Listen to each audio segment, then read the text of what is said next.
Ito nga pala yung hotel na nahanap ni Baby yung nag-first anniversary kami. Sobrang nakaka-relax dito. Lalo na may executive lounge pa sila. Kompleto yung merienda pati drinks. Kaya kahit hindi ka na bumalik sa room mo, diyan ka lang tumambay, lagi kang busog. Pero syempre, pumunta tayo sa room. Yun yung pinaka-importante dito eh.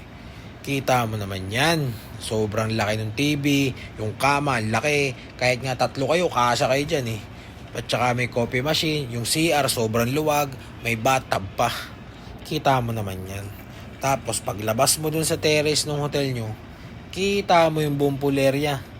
Ay, tapos paggabi, meron silang cocktails, beers, at saka snacks. Kompleto yan. Tsaka yung ibang area, di na namin napuntahan. So ito na yun, paggabi na. Siya, di na kami nakapag-swimming paggabi kasi malamig.